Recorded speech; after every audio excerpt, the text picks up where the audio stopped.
Good morning, I'm Paolo del Rosario and welcome to Weather HQ. Today's headlines. Thousands of Black Nazarene devotees join today's Traslacion. We'll give you the latest on the ground from Hannity and Sujin Kim. The Philippine Red Cross deploys hundreds of staff and volunteers to give first aid during the Traslacion. At least 2 people are killed in a series of fast-moving wildfires that raged across parts of Los Angeles. Now let's begin with today's big event. Thousands of devotees of the Black Nazarene joins today's Traslacion. Sujin Kim is still at the Carino Grandstand where many devotees stayed. Sujin, what's the situation over there? Paolo, we just came from the triage center where one man is currently being treated for a foot injury. Apparently, he was one of the devotees who was here at the beginning of the procession around 4 to 5 a.m. And when the procession started, his foot got run over by the carriage or the andas, causing his skin to break. And that's why he's currently being treated right now as we speak. So far, we have 105 minor injuries, including hyperacidity, abrasions, and headaches. We also have 6 major injuries so far, including nausea and body weakness. Right now, the andas is en route to Ayala Bridge at Ayala Boulevard. So advice for our participants and devotees, please have breakfast before coming here and make sure to stay hydrated throughout the whole Traslacion. And those are latest updates from Carino Grandstand. Back to you, Paolo. Thank you so much. That was Sujin Kim reporting live from the Carino Grandstand.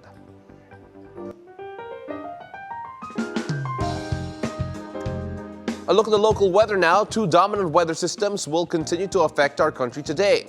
The northeast monsoon, which still affects the northern and central Luzon areas, will also continue to bring cloudy skies and rains in Cagayan Valley, Cordillera Administrative Region, and Central Luzon. Now, it will also cause partly cloudy to cloudy skies with isolated light rains here in Metro Manila and the rest of Luzon. Now, on the other hand, the shear line, which is affecting the eastern sections of southern Luzon and Visayas, will cause cloudy skies with scattered rains and isolated thunderstorms in the Bicol region and Mimaropa, Quezon, and Dinagat Islands, as well as Visayas. Now, for the rest of the country, partly cloudy to cloudy skies with isolated rain showers are expected all throughout. Now, let's check out the sea conditions here to find out if there is going to be a gale warning or not. And for our sea conditions, there is no gale warning, so mariners may enjoy their time at sea, but always be cautious because the weather changes from time to time and it could be sudden. So make sure that you do take precautions. Now, as of 5 a.m. today, the Pag-asa reported the following areas with the lowest temperatures. Baguio City recorded the lowest at 14.4 degrees Celsius. Itbayat, Batanes followed with 19.0 degrees Celsius. Tanay Rizal had a temperature of 19.6 degrees Celsius. Abukay, Bataan registers 19.8 degrees Celsius. Coron, Palawan now experiencing 20.4 degrees Celsius. Now, these air temperatures reflect their influence of their elevation, geographic location, and prevailing weather patterns such as the northeast monsoon, which is expected to bring cool, dry air to the northern and central parts of the Philippines during this time of year. Now, let's check the weather conditions and expected temperatures in selected cities in Luzon, Visayas, and Mindanao based on the Metro weather system. Let's take a look at the northern Luzon area first, and the northeast monsoon will continue to bring cloudy skies all around this area as well as cool weather conditions across the region today. In Apari, Lawag, Vigan, and Dagupan, they will all experience mostly cloudy skies, though there may be moments of sunlight that will break through and offering a generally comfortable atmosphere. Now, temperatures in Apari will remain slightly cool, ranging from 22 to 26 degrees Celsius. In Vigan, temperatures will be slightly warmer, ranging from 24 to 29 degrees Celsius over here. Meanwhile, in Lawag and Dagupan, temperatures could rise up to around 31 degrees Celsius, as you can see here in Lawag and in Dagupan as well. Now, on the other hand, Basco, Tuguegarao, and Baguio are expected to be cloudy with a chance of isolated rain showers throughout the day. Temperatures in these areas will be relatively cooler, while the temperatures in Basco will range from up to 18 to 23 degrees Celsius. Now, Tuguegarao will also have around 22 to 26 degrees Celsius, while Baguio with temperatures will be around 15 to 23 degrees Celsius, as we mentioned a while ago, one of the coolest places over in the Philippines in general. Let's go down south to the central part of Luzon, where the northeast monsoon will continue to bring cloudy skies today. In Iba, Zambales, This will experience overcast skies with intermittent rain showers. Iba will feel the cool influence of the monsoon, but temperatures will still climb, reaching a maximum of 31 degrees Celsius. Now, the rains will provide some temporary relief, but expect humid conditions in between for showers. Now, for the rest of Central Luzon, particularly in Casiguran, in Gapan, Tarlac, Angeles, Metro Manila, Mariveles, and Subic Bay, the skies will remain predominantly cloudy. In Casiguran, Gapan, Tarlac, Angeles, and Mariveles, they will experience temperatures that could reach up to 29 to 31 degrees Celsius. You can see here, despite the cloudy weather, a bit cooler than usual there. Now, over in Metro Manila, right over here, those participating in the Feast of the Black Nazarene today will find some relief from the typical heat thanks to the cloudy skies that are expected to prevail throughout the day. Now, the thick cloud cover should shield the city from the intense direct rays of the sun, providing a more comfortable environment for the devotees in particular. The temperature in Metro Manila will range from a cooler 23 to 29 degrees Celsius, mild 29 degrees Celsius in the afternoon in particular, offering a manageable warmth for those out for the procession or attending masses, or those who are just enjoying the day in particular. Now, moving further down south, let's go to Southern Luzon. The region will experience rainy weather today due to the presence of the shear line.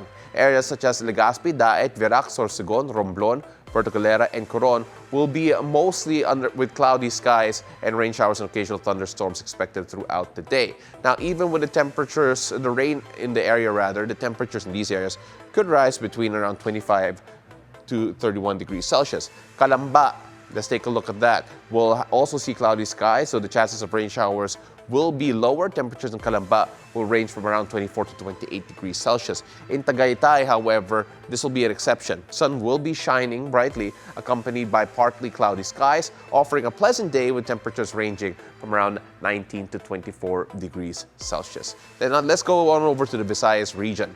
Rainy weather is anticipated today due to the shear line. Now, cloudy skies with a high chance of rain showers are forecast for areas such as Iloilo, Boracay, Bacolod, Dumaguete, Metro Cebu, Tagbilaran, Tacloban, and Catarman. As you can see here, very similar weather conditions all throughout. Now, residents in the low-lying areas and, of course, landslide-prone areas are urged to take necessary precautions as moderate to heavy rainfall is expected.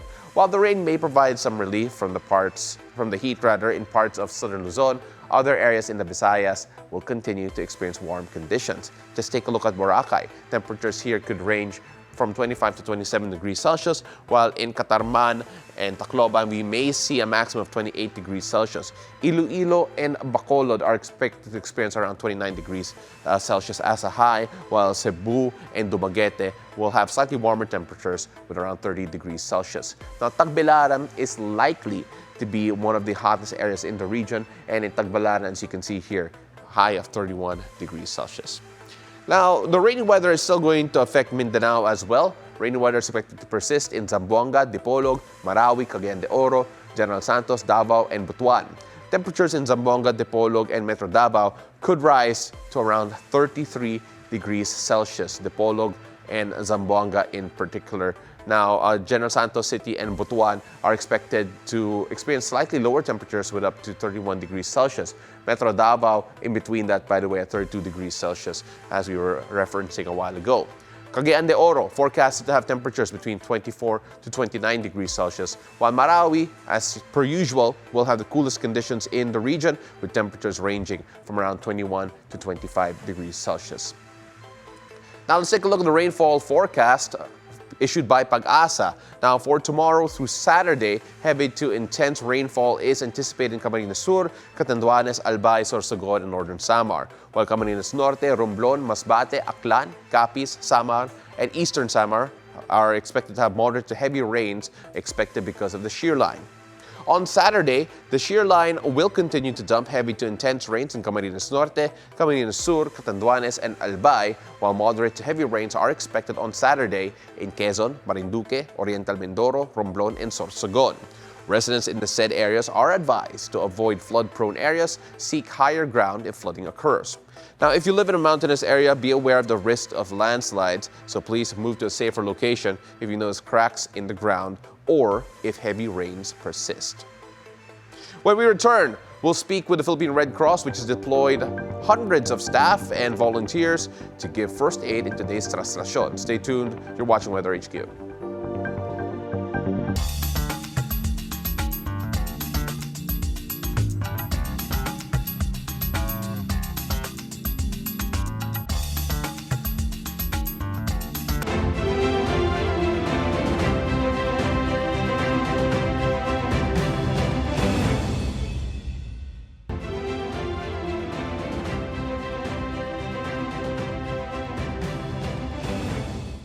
Welcome back. You're still watching Weather HQ. I'm Paolo del Rosario. The Philippine Red Cross has deployed hundreds of staff and volunteers to manage first aid and help desk stations for today's Traslacion.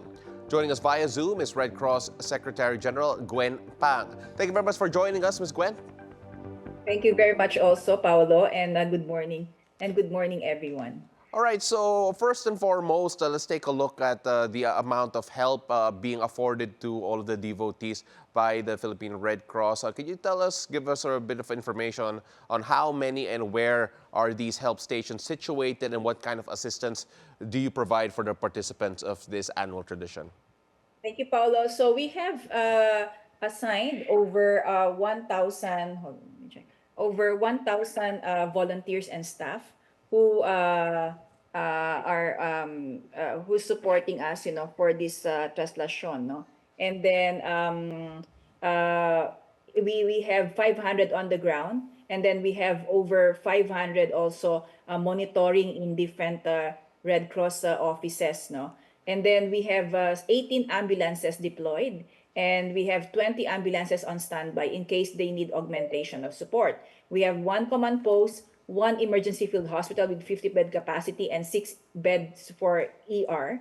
And then we have a water tanker. We also have water stations for the devotees if they need water. And then we have 2 rubber boats designated in the Ayala Bridge. And I think now the procession has reached already Ayala Bridge, no? And then not only that, I think we also have we have more than 10 foot patrollers who are going around assisting the devotees with flags and also with stretchers in case they need to pick up patients. And then we also have assigned fire trucks, rescue trucks, 6x6 trucks in the area. So those are what we have prepared for this feast of Jesus Nazarene. Then as early as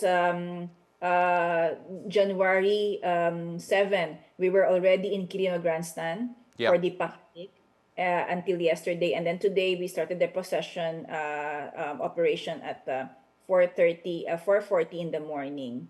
So our staff and volunteers are continuing to be there. So our teams are composed of doctors, nurses, first responders, first aiders, rescuers, and welfare workers. Ms. Gwen, what are the types of injuries that you are expected to help manage? And of course, what are the types of reports have you received at this time with regards to the volume of people requesting for help? Yeah, the usual ones, the minor ones are like minor injuries. So we have attended to people who need help for suturing because we have lacerations, we have abrasions also. We have cases of minor wounds. We also have supported patients with. We have 6 major cases, of which 2 of them were sent to the hospital, and then 4 were treated in the emergency field hospital of the Philippine Red Cross. And then we have also referred to the PGH, DOH emergency tent, emergency ER tent that's next to us in the KKK area. Well, obviously, the usual ones were people who have already some illnesses, and then they still went to join the event, and then the condition was exacerbated because of joining, I think, the procession, and then they had difficulty of breathing. Some will need ultrasound, some will need ECG support. Ms. Gwen, how long will the Philippine Red Cross be at the liturgical feast? Of course, there is going to be, I'm sure it won't just be there just for the procession itself, as there's going to be a large volume of people who will be there towards the end. I'm sorry, Paolo, can you please repeat it? Until when will the Red Cross stations be up to assist the people Until in it will Traslacion? be finished. Until 2 hours after the procession, or until the Andas will reach Quiapo Church. So we will continue to be there. All right, ma'am, can you give us a bit of a history lesson on how long the Red Cross has been providing aid to the devotees of the Traslacion? And will you continue doing this in the upcoming years as well? Yes, good question, Paolo. Actually, we were looking into our file, no? When did we really start supporting the feast of the Jesus Nazarene event? So we cannot really say when, but in our record, I think it's nearly 30 years that we have been supporting this. And then yes, we will continue to support, because this is really the work of the Red Cross. We are in saving lives, alleviating suffering. So and then we have expertise in big crowd event, no, in helping to ensure that the crowd will have a safe, and peaceful event. So that's why we will continue to do this support and services to our kababayan. Well, do you have any advice to the public, especially those who are going to be part of the procession, the devotees in particular of the Black Nazarene? Well, number one, I think those who are planning to go, please continue monitoring the news, like watching the Bilyonaryo news network. And then we also in the Philippine Red Cross Facebook account, I think they should also monitor because we are live in our Facebook account, and we have updates given, especially where is the procession now, or the Andas. And then well, we continue to be vigilant. We have to continue to be we try to be safe. Then in the event, there will be stampede. Please go with the flow of the people. Avoid that you will avoid counterflowing the crowd, no. And then also know the exit points. Know where the Red Cross stations are. If you see any Red Cross with banner, and then if you need help, please do approach us. Well, she is the Philippine Red Cross Secretary General Gwen Pang. Maraming salamat po. Thank you very much for all the updates. Thank you very much, Paolo. Up next on our global weather, heavy snowfall and icy conditions lead to weather warnings in Ireland. Keep it here on BNC. You're watching the Bilyonaryo News Channel.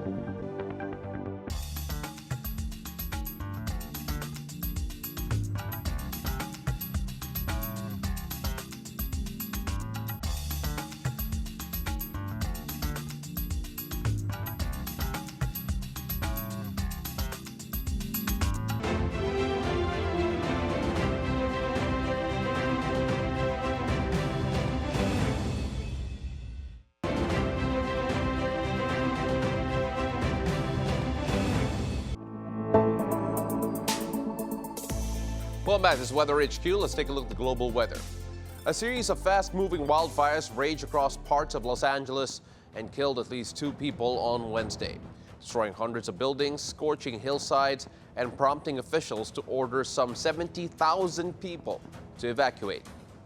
The Eaton fire, which began on January 7 in Altadena near Pasadena, rapidly expanded from 200 acres to 1,000 acres, destroying structures including the Pasadena Jewish Temple and Center. In Pasadena, an assisted living facility was engulfed in flames, but residents were evacuated safely, though the fire caused significant damage. The Palisades fire affected both LA City and the county. It has burned over 5,000 acres and destroyed 1,000 structures. At least 2 fatalities were reported, and over 70,000 people were evacuated from their homes as the fires grew out of control. The fires, fueled by dry conditions worsened by Santa Ana winds, are a stark reminder of the increasing severity of the wildfire seasons in California, with the average number of fire-prone days doubling since the 1980s. As firefighters struggled to contain the blazes, local residents, including those who lost homes in previous fires, expressed shock and grief over the devastation.